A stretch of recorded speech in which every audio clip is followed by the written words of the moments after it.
സത്യത്തിൻ്റെ മാനങ്ങൾ. ഭൂമിയിൽ ജീവിതത്തിൻ്റെ എല്ലാ മേഖലകളിലും ഉയർച്ച താഴ്ചകൾ എന്നത് അനുഭവം മാത്രമായല്ല, സങ്കല്പങ്ങളായും വ്യക്തമാണ്. ജീവിതത്തിൻ്റെ എല്ലാ തലങ്ങളിലും എന്നപോലെ ജീവനില്ലാത്ത നിലനിൽപ്പുകളിലും നിമ്നോന്നതികളും വലുപ്പ ചെറുപ്പങ്ങളും വ്യക്തമാണ്. സങ്കല്പതരമായ ഉച്ചനീചത്വങ്ങൾ അഥവാ പദവികളിലെയും അവസ്ഥകളിലെയും ഉയർച്ച താഴ്ചകൾ എന്നതിന് ഒരു അർത്ഥമേയുള്ളൂ. അത് പ്രാപഞ്ചികമായ ഊർജ നിക്ഷിപ്താവസ്ഥകൾ അറിവായും പ്രവർത്തനശേഷിയായും അവകാശമായും ജീവനുകളിൽ എത്രത്തോളം നിക്ഷിപ്തമായിരിക്കുന്നു എന്നതിൻ്റെ വ്യക്തമാക്കലാണ്.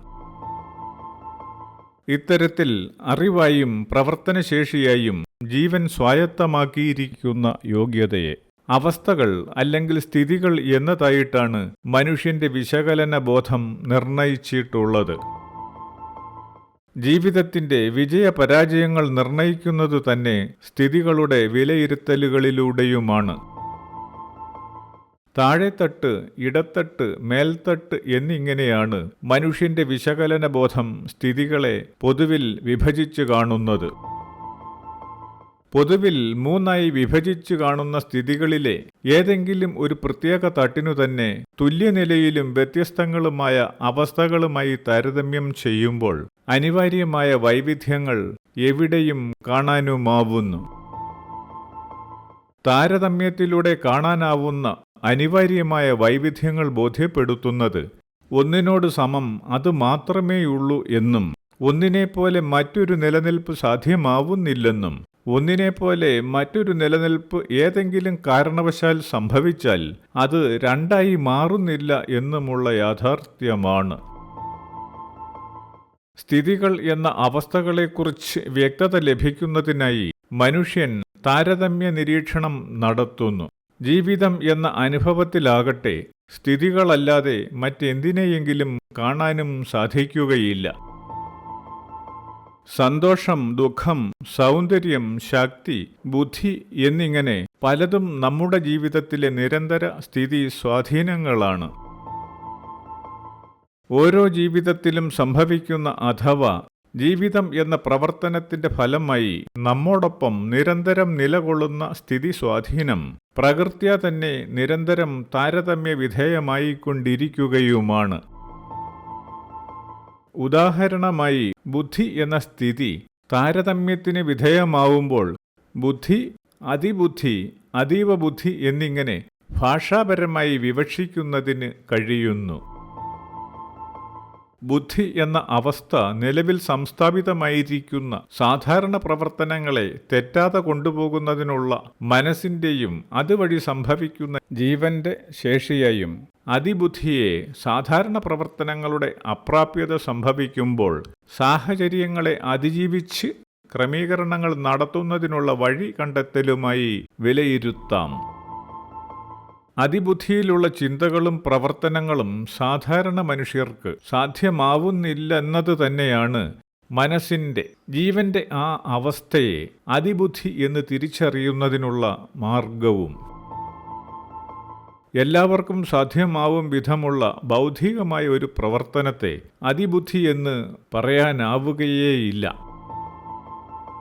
ഇന്നത്തെ അവസ്ഥയിൽ വെറും സാധാരണമായിരിക്കുന്ന മിക്കവാറും പ്രവർത്തനങ്ങൾ അവയുടെ ആരംഭകാലത്ത് അന്നത്തെ സാധാരണ ജീവനുകളെ സംബന്ധിച്ചിടത്തോളം അതിബുദ്ധിയുടെ പ്രവർത്തനങ്ങൾ തന്നെ ആയിരുന്നുവെന്ന് മനസ്സിലാക്കാം.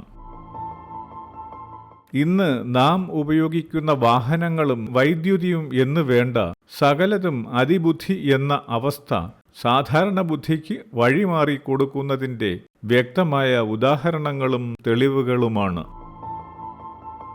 അതായത് അതിബുദ്ധിയിലൂടെ സംഭവിക്കുന്ന കണ്ടെത്തലുകളും പ്രവർത്തനങ്ങളും സാധാരണക്കാരുടേതായി മാറുമ്പോൾ സാധാരണ ബുദ്ധികൾ അതിബുദ്ധികളായി മാറുകയാണ് ചെയ്യുന്നത്.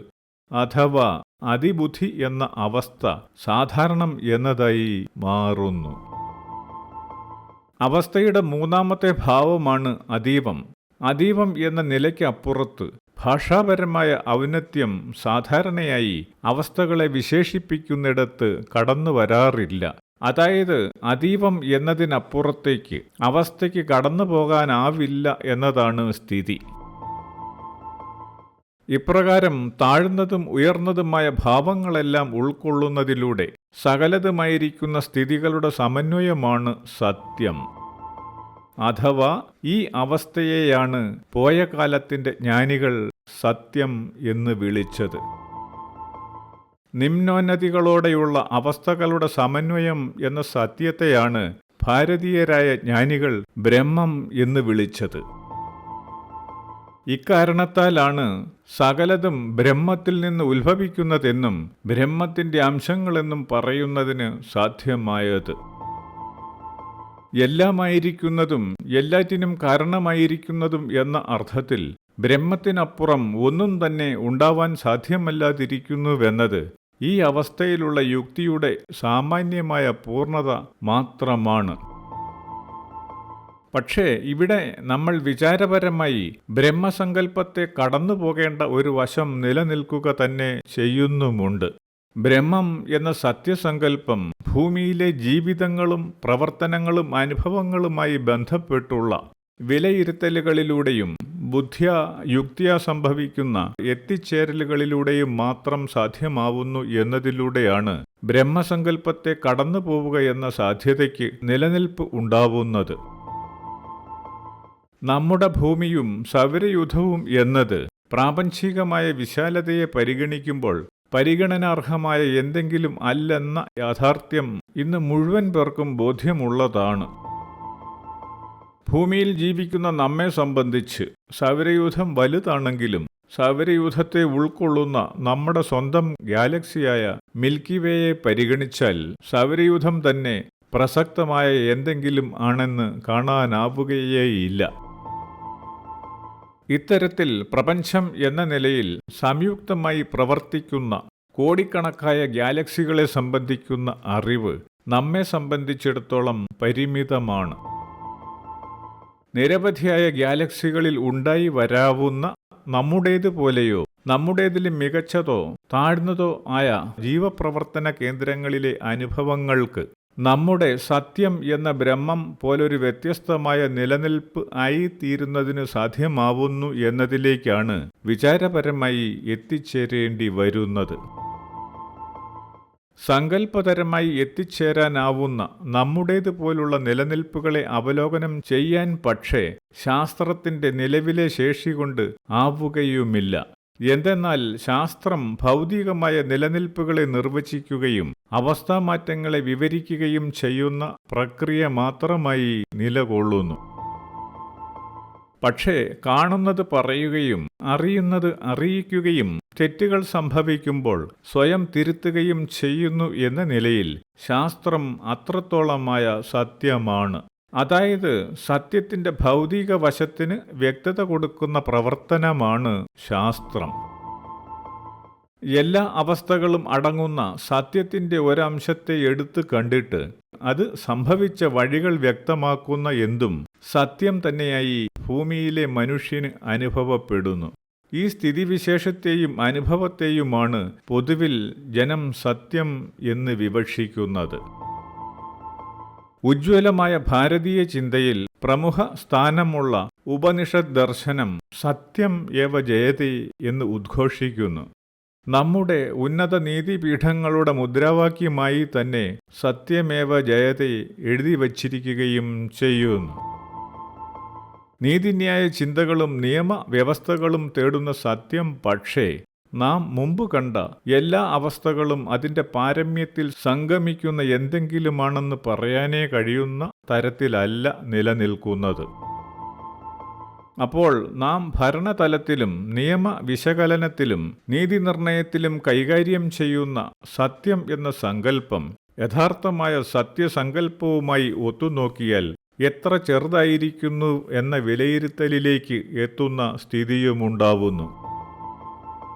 നിലവിലുള്ള അറിവുകളെ അതിൻ്റെ പരമാവധിയിൽ വിലയിരുത്തി ജീവനുകളുടെ നന്മയ്ക്ക് ഉപകാരപ്പെടും വിധം സംഭവിക്കേണ്ടുന്ന ക്രമീകരണങ്ങൾക്ക് വേണ്ടി വിവക്ഷിക്കുന്ന സത്യസങ്കല്പത്തിൻ്റെ യഥാർത്ഥമായ ശുഷ്കാവസ്ഥയാണ് ഇവിടെ നമുക്ക് ബോധ്യപ്പെടുന്നത്. മാത്രവുമല്ല, ജീവൻ എന്നാൽ എന്തെന്ന് നിശ്ചയമില്ലാത്ത നാം മനുഷ്യർക്ക് നാം ആരെന്ന് ഇതേവരെ ബോധ്യപ്പെട്ടിട്ടില്ല എന്നത് യാഥാർത്ഥ്യമായിരിക്കെ സത്യത്തിന്റെ നിർവചനങ്ങളും സത്യാന്വേഷണവും പുതുവഴികളിലൂടെ നടത്തേണ്ടതായിട്ടിരിക്കുന്നു എന്ന തിരിച്ചറിവിലേക്കാണ് എത്തിപ്പെടുന്നത്. സത്യത്തെ അഥവാ സൗരയൂഥത്തിൽ ജീവൻ പ്രവർത്തിക്കുന്നതിൻ്റെയും ക്ഷീരപഥമായി വ്യാപിച്ചു കിടക്കുന്ന പ്രവർത്തനത്തെയും കാണാൻ കഴിഞ്ഞ പോയ കാലത്തിന്റെ ജ്ഞാനികൾ അവരുടേതായ രീതിയിൽ പ്രപഞ്ചനിർണയം നടത്തിയതിൽ നിന്നുണ്ടായ വിളിപ്പേരുകളാണ് ബ്രഹ്മാണ്ടവും അണ്ഡകടാഹവും ഒക്കെ. ലോകം കണ്ട മിക്കവാറും ആധ്യാത്മിക ചിന്തകൾ അഥവാ സത്യം തേടിയുള്ള ജീവന്റെയും മനസ്സിന്റെയും യാത്രകൾ ബ്രഹ്മസങ്കല്പത്തോളം പോലും എത്താതെ എവിടെയൊക്കെയോ തടഞ്ഞു നിൽക്കുകയോ അബദ്ധപഥങ്ങളിലൂടെ നീങ്ങുകയോ ചെയ്യുന്ന സ്ഥിതിയാണുള്ളത്. എങ്കിലും ശാസ്ത്രം എന്ന ഭൗതിക ദർശനം കാരണമായിരിക്കുന്ന ആധ്യാത്മിക തത്വങ്ങളുടെ പുതിയ മാനങ്ങളിലേക്ക് നാം മാനവരാശി എന്ന ജീവനുകളെ നയിക്കുക തന്നെ ചെയ്യുന്നു.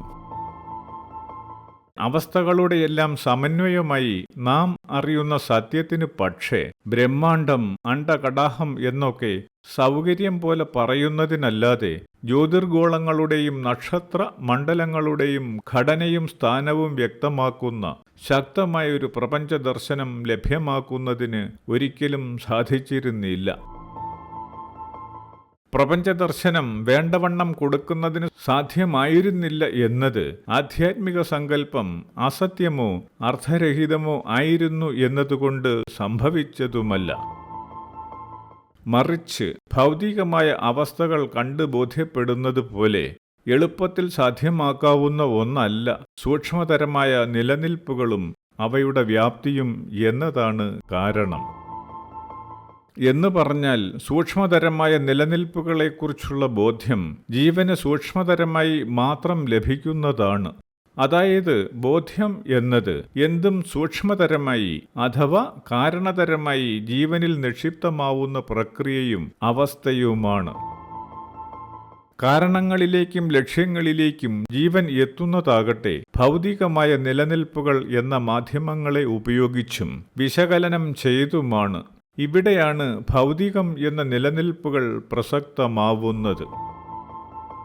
ഭൗതികമായ നിലനിൽപ്പുകളെ വിശകലനം ചെയ്യാൻ ശ്രമിച്ച സൂക്ഷ്മദൃക്കുകൾക്ക് അന്തിമമായി എത്തിച്ചേരാനായ കാഴ്ചകളാണ് സചേതന ബ്രഹ്മം എന്ന അനന്തമായ വിശാലത.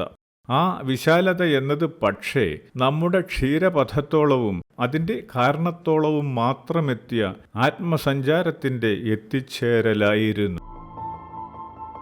മാനവരാശി കാലം ഇതുവരെ ജീവിച്ച് കണ്ടെത്തിയ സചേതനവും അചേതനവുമായ പൂർണ്ണത എന്ന ബ്രഹ്മസങ്കല്പം നമ്മുടെ ക്ഷീരപഥം എന്ന വിശാലതയും ക്ഷീരപഥത്തിന് കാരണമായ ശക്തിവിശേഷവും മാത്രമായിരുന്നു.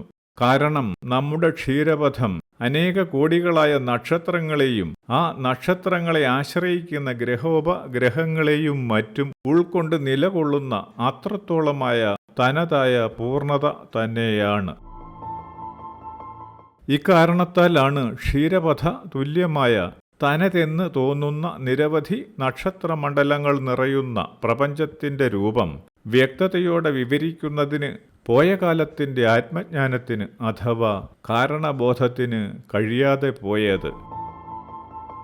ബ്രഹ്മം എന്ന യാഥാർത്ഥ്യം ഇങ്ങനെയാണെങ്കിലും ആത്മജ്ഞാനത്തിന്റെ വഴിയിൽ ബ്രഹ്മാതീത സങ്കല്പങ്ങളെ കാണാനും വിവരിക്കാനും കഴിയുന്ന കാലത്താണ് നിലവിൽ ജീവനുകൾ എത്തി നിൽക്കുന്നത്. നമ്മെ സംബന്ധിച്ചിടത്തോളം ബ്രഹ്മാതീത സങ്കല്പ വഴിയിൽ 2 മാനങ്ങൾ തുറന്നു കിട്ടിയിട്ടുണ്ട്.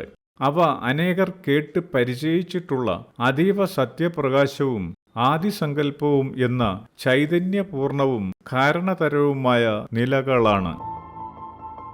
ബ്രഹ്മതുല്യ സങ്കല്പങ്ങളാൽ നിർമ്മിതമായ നിരവധി നക്ഷത്രമണ്ഡലങ്ങൾ പ്രപഞ്ചം എന്ന നിലയിൽ വിന്യസിച്ച് പ്രവർത്തിക്കുന്നതിനെ നമ്മൾ ഇവിടെ അതീവ സത്യം എന്ന് വിളിക്കുന്നു. ബ്രഹ്മം വിശേഷിപ്പിക്കപ്പെടുന്നത് സത്യം എന്നാണെങ്കിൽ അനന്തം എന്ന് തോന്നും വിധം വ്യാപിച്ച് പ്രവർത്തിച്ചു നിൽക്കുന്ന നിരവധിയായ ബ്രഹ്മതുല്യ സങ്കല്പങ്ങളുടെ സംയുക്ത പ്രവർത്തനമാണ് അതീവ സത്യം.